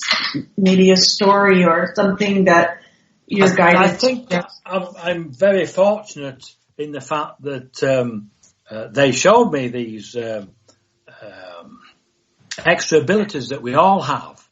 And I feel very fortunate in that. I often wondered when I was younger that I had all these abilities and I had nowhere to use them or to share them. And I asked at one point, I said, well, is there anything I can do to help? Can I use these abilities? And it wasn't until, I say, 3 years ago that then they asked me, and now I'm totally involved in all this, really. It's tremendous, really. So the teachings they'd given me over the years was to prepare me for this moment in time, I'm sure. So we'll just see where it goes. I'll continue to speak when people invite me on their shows, you have done. I'm speaking at another conference in South Dakota, July the 18th to the 22nd, and that's the Consciousness and Contact conference at the All Nations Gathering Center in Kyle in South Dakota. I went last year and I spoke there, and I've been invited back this year to speak again. So again, it's just getting the word out, mixing with other people who all have these abilities, who have their own contacts to varying degrees, and we just come together, we share our stories, and it's enlightening for everybody. I think we all learn. When I went last year, again, everybody's at different levels of learning, understanding, and when you get together and share your stories, we all learn as a group and come away stronger. It's true. It's true. And where you get to see that it comes in all different forms and packages and ways, and just as much as we are unique, right? That it certainly does. Just a right cross section of people, from academics down to just regular folk, and but it's amazing when you get a group of people right across the board. We're all connected by that consciousness, by that shared interaction, and it brings everyone together like a big family. And so I think that, again, that's part of the theme of the consciousness. And if we all get together as smaller families, the families get bigger and bigger and bigger until we get to a tipping point of consciousness where we tip into that fifth dimension, because I know Dr. Stephen Greer says we need to reach that 1% of society that has an understanding of this, and then it will be we will be tipped into that higher dimension. And it's a little bit like, I don't know whether you know the story of the 100 monkeys, where they were given seeds, and they a couple of them learned to wash the seeds, then eat them, and then until the whole group and then the whole island learned to wash the seeds when they were dirty and eat them. But then the next island, some, I don't know, 50 miles away, all the monkeys on that island learned at the same time, and through consciousness, the information had been given to the monkeys on the other island, and they all learned to wash these seeds together. So that's where we are as the human species in our shared consciousness. So when you go and let's say you meet or speak at a conference, or when you meet someone for the first time, do you feel like the way that you speak to others is through a consciousness exchange more than how it's not so much what you say or what you do, it's just a feeling that you get? It has nothing to do with the body per se, but that you just connect with spirit to spirit more than body to body, or probably both. Probably both. Communicate obviously with the story that I have to tell, communicate with the body itself, and spiritually, and feeling other people's emotional vibrations, where people are in their own development. And as soon as you speak to an experiencer, you understand who they are, where they are, and you share shared stories and shared experiences, which only experiencers have. So it's part of being part of a small club. Yeah, it's growing, right? It's starting to grow. Yeah. Well, I ask you a really silly question because I can. So have they ever let you fly the ships, or have you ever asked to be a part of the ship or do anything on a ship itself? I can tell you a story. Wonderful. I tend to tell them as stories because that's how they were given to me. They were experiences, so I tell them as a story. I love it. I did explain earlier when I was travelling on the astral plane, and I've done this from a child just for pleasure, for fun. You know, you go and travel. I travel on the astral plane.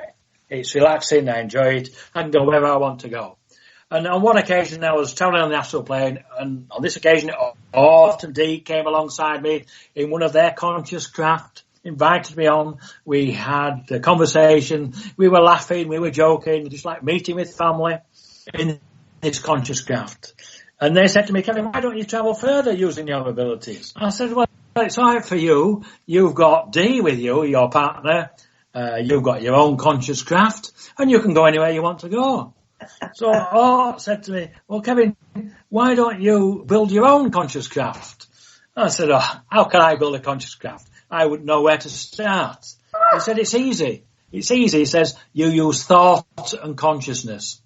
I said, okay, it's that easy, is it? Is that all? He said, yes. I said, well, I'll try that. So we finished the meeting, as it were, and we went our separate ways. And the following evening I thought I'll try and see if I can create a craft. Instead of travelling on my own on the astral plane, see if I can create a craft that is conscious and see if it'll take me somewhere. So I relaxed, I opened my mind, I created the thought of building a craft. I had an image in my mind and I designed it and it materialized, it manifests, shall we say. Not in the physical, but I was able to do that. I climbed in the craft and I went obviously out of body in this craft and I'm travelling through the universe, solar system as I thought at the time, and there's these lights, bright lights, whizzing past the window. I had a big window on the front so I could see, and there's these lights whizzing past the windows. And I thought they were stars. Then I realised they were galaxies whizzing past. And I realised what I was doing. I'd used thought and consciousness to create a craft. I'd used thought and consciousness to travel. When that dawned on me, I was a little frightened. I thought, well, I don't know where I'm going. And so I finished the thought of travelling in the craft and came back to my body. And then the following night, I thought, I'll try that again. But this time I'm going to build a better craft, a larger craft, one with a navigation system, and I will set a course before I go and set off. So I did this the following night.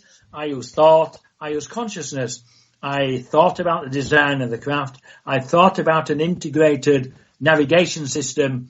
And I decided that I would like to go to the Andromeda galaxy because that's where Orton D come from. So again, I created it by thought. I set off. The craft was more sophisticated. It was easy to maneuver. And I was able to navigate it by thought. So I put in the coordinates, as it were, and I ended up at a small blue planet. I went round the planet, and I thought at that time, if I went down into the clouds on that planet, in this craft that I've created by thought and consciousness, would the inhabitants of that planet think I was an extraterrestrial? And probably the answer to that would be yes. Yeah. However, I'm not. I'm just a simple human being that has been shown how to use thought and consciousness for travel, communication, and creation itself. So that's probably the ultimate knowledge, I think, in relation to consciousness itself. I know it sounds absolutely... No, it doesn't. I'm just thinking, did you have sound? Do you have some good music while you're out there, you know? Well, I have been back again because one day I was trying to communicate with the Council of Eight. I hadn't heard from them for a couple of weeks. So I thought, well, I can't find them anywhere. They're not talking to me. So I thought, all right, I'll create a craft and I'll go looking for them. So I created a craft and I travelled all over the universe and I couldn't find them anywhere. I came back home and then I woke up and then the whole of the Council of Eight appeared in my bedroom, looking down on me, all 8 of them. And I said to them, where have you been? I've been looking for you. I've built a craft to come and search for you and I couldn't find you. They said, no, that's why we are here. We have come to speak with you. So, but I believe it was, again, part of the learning curve. They ignored me on purpose and wanted to see if I would use the new ability to go and search for them. And I did. And they hid on purpose, I'm sure. And then they came and explained that they did explain how they were able to do that, but I didn't fully understand it at the time, and I still don't think I do. They actually showed me a full-size mothercraft in the bedroom. Now, that's totally impossible by our understandings. But if they tell me that we live in a holographic universe, perhaps it was just a projection. But they were there, they were real, the craft was real, and that's probably the extent of my abilities in relation to consciousness. I am able to communicate with them in a specific way. If I would like to speak to all 8, I relax, I open my mind, I look inward, and then I will see the conscious energy come into my vision, and then I will have 8 conscious energies, not orbs, but just the fluid conscious energy.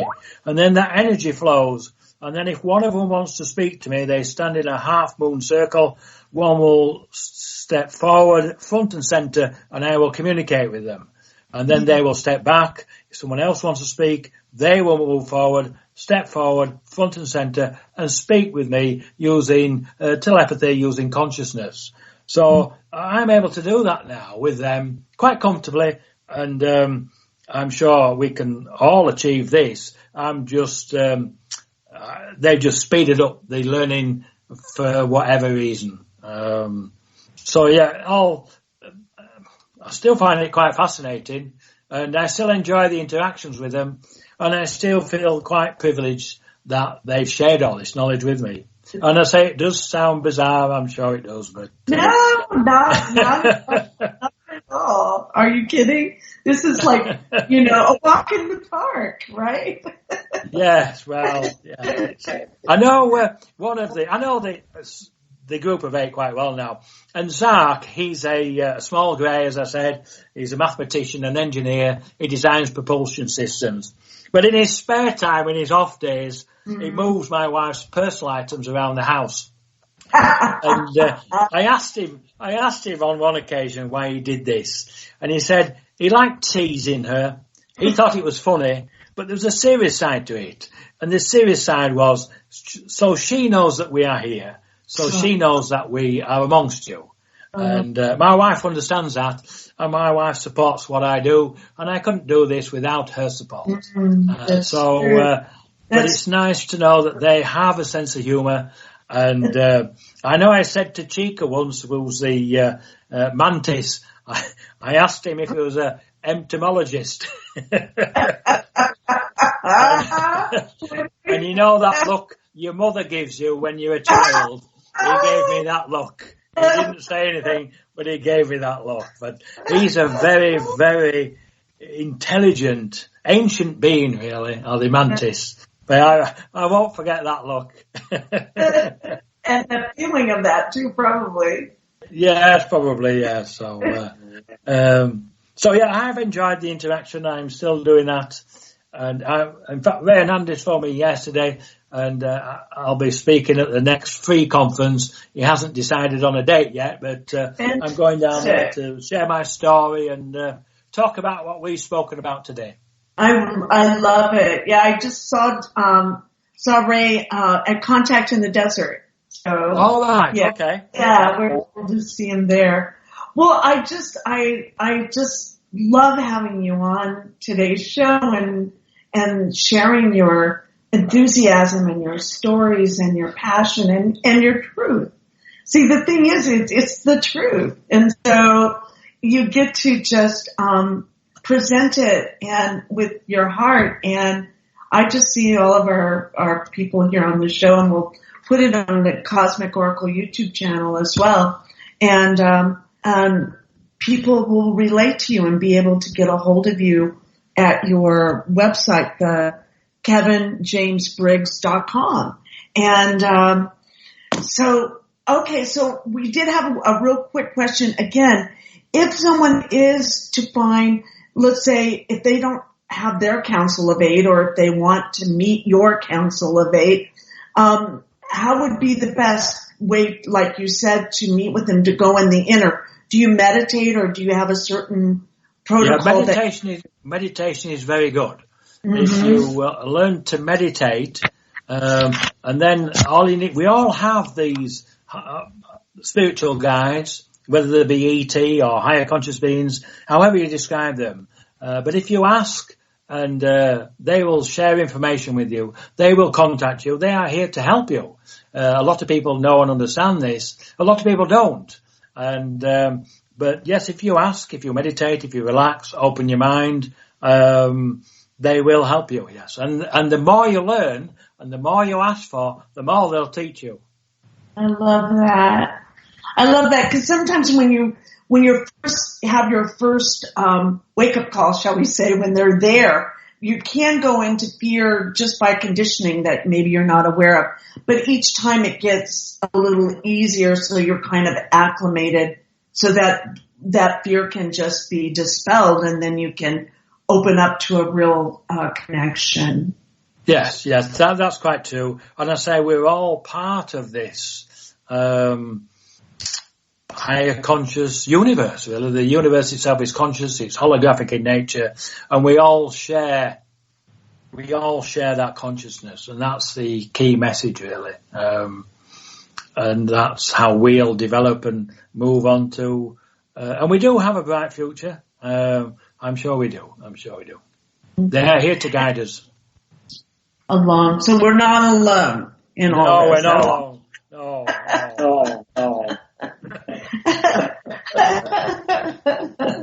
Well, I hope that you have much more adventures to share with us on the Cosmic Oracle Show, and I look forward to meeting you someday. I have a feeling we will. That'll be really cool. Well, you'll have to try yourself, see if you can contact any of the Council of Eight. I have introduced them to others, and they are in contact with others now, so that is quite nice. I think I'm going to try it, because I have a feeling about it. So I like your idea when they step into the half moon. Did you say a half? Half moon, yes. Yeah, I love that. Something like that felt familiar. So then they step out and the next person comes. I met a council during my near-death experience too. I don't know. I didn't count them though, so I don't know how many's on that. But I still meet them. But you know what? I think I love it that we're to interact with them and really learn from them instead of being afraid to just kind of be frozen in it a little bit. Do you know what I mean? Yes. Where I think your story. I learnt that through the interactions, and I was never fearful. And I know some people have had interactions which have been very frightening for them. I've been fortunate that I haven't, but I do know that this group of 8 do protect me as well, because there are those that do not want this reveal, as they call it, both ETs and some of our people here on planet Earth. So there are people that do not want this reveal. They want to keep the planet as it is. As I say, both ETs and our species here. So they do protect me and look after me. So so that gives me confidence as well. Yeah, and so you're bringing some light here into this darkness in a way. It feels like that. Because it's all been positive. It's all been positive. And I know they're there. If I need some help, I know they're there. Yeah. I'm the same. It's all been positive for me. I've never had a negative, so I'm real fortunate. Yeah, to feel guided. When did you have your near-death experience? 1989. So so it's been a while. So I've been, taking that path, walking that talk for over 30 years. Right. So, yeah. Well, it's like a door opening. Yeah, you can't go back either. Oops, sorry. I think I just want to blend, I don't think that's going to happen, right? No. And so if people want to connect with you, is that the best way is on KEVINJamesBriggs.com, or can they reach you on Facebook, or if they want to meet I'm you on Facebook, yes. If they send a friend request on Facebook, I'm on there. And I don't tend to use my website a great deal. There's some YouTube videos on there. One of a channel I did in at the Miami conference last year. Another channel I did at a CE5 group in Tampa. And the interview with Alfred Lambermont Weber, they're on the website if people are interested to see those. But if they contact me by Facebook, that tends to be my main area where I concentrate on communicating with people. And I always respond and share things on there. It's an easy form of contact for me. So wonderful. Yeah, I received your name from Janet Lesson, my good friend. Okay. Yes, I was on Janet's show. A while ago, yes, I enjoyed that. Oh, it was very interesting. So, yeah. I do enjoy talking about it. Yes. Well, thank you again, and we want to thank everyone for tuning in today. and listening to our amazing stories. And then we must read your book. Everyone must read your book. And then they'll have their experiences where it opens them up and can start some sparks or something opening up in them where you might have had a closed experience by reading your book, then they can. That's correct. I think that's the idea of the book. It's very simplistic. It covers some of the things we've spoken about today. But if you have had one of these experiences and then you can identify it with someone else that's having them or had them, then it opens up your mind to other possibilities. Right. Well, thank you. Thank you for sharing your information, your wisdom, and your consciousness with us today. And maybe we'll see you in the astral or in an interdimension. We'll do a flyby, and wave or something. Well, thank you, Barbara, for inviting me on your show. I have enjoyed myself, so thank you very much. Thank you. To our listeners, thank you for tuning in. And the Cosmic Oracle Show will be back next week, same time, same everything. And you can reach me at barbarajeanlindsey.com. I am also going to be speaking at coming up at the MUFON group, the MUFON Marin Sonoma, and it's our July 13th, 2019. It's our 9th annual Brown Bag Picnic and UFO Skywatch, and that's with my good friend Lorian Fenton. And I will be speaking as well. It'll be fun, and I'm going to also be holding a Cosmic Cafe where people can come and tell their stories. So it's always good to tell your stories, and each time you tell your story, it gets a little easier, and each time you get a little freer. So I'll be hosting a Cosmic Cafe there. And then coming up, my next event I'm so excited about is the Psychic Sasquatch Spiritual Retreat. That'll be August 30th through September 1st, and I will be speaking about Sasquatch, and my title is Seeing is Believing, with a question mark. So I'm really looking forward to speaking there. So please come, everyone, August 30th through September 1st in Chewelah, Washington. And I think it's their 4th year with this. And I'm also going to be teaching children's classes, 2 children's classes. One will be developing your psychic ability, and the second one will be for children to help learn to have their voice, to speak their truth, to have their voice. Thank you for listening to Revolution Radio at freedomslips.com. Any commercial advertising you may hear in this program is of the sole discretion and benefit of the host of this program you are listening to. Revolution Radio does not endorse any commercial products, nor does it accept monetary compensation for on-air advertising of commercial products, nor will it ever. We are and shall remain 100% listener supported. Any product advertising on this program are considered used at higher risk, and Revolution Radio shall not be held liable for any claims or damages received from any product advertised within this program. Revolution Radio, where information never sleeps.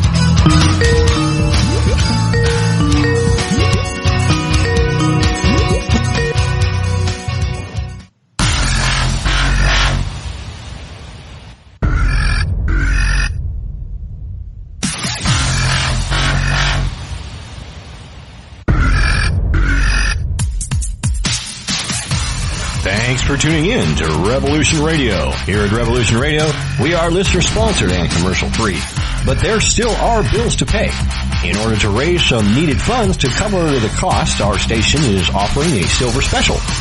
In the continental United States for a $60 donation, or in Alaska, Hawaii, or Canada for a $70 donation, we will send you an uncirculated 2018 1-ounce pure silver eagle.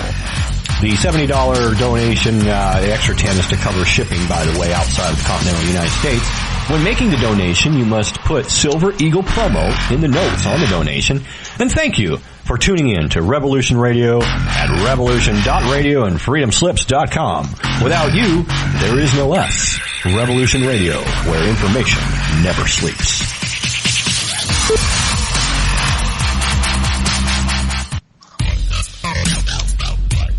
Take a look around, kid. What do you see? Homes being foreclosed. People working 2-3 jobs just to put food on the table and still drowning in debt. Don't get me wrong. It's country was founded on great ideals and principles. They've all been ruined by the banks. Open your eyes to the banks that are robbing you. You know who my favorite president was? Who? Thomas Jefferson. Because he saw all of this coming and tried to stop it. He fought the banks. JFK too, and they killed him for it. The banking institution is more dangerous than an army, he said. He also said that every generation needs a revolution. The American dream is just that. Just a dream. War is a continuation of politics, only by other means. Politics is a continuation of economics by other means. This is our bank. This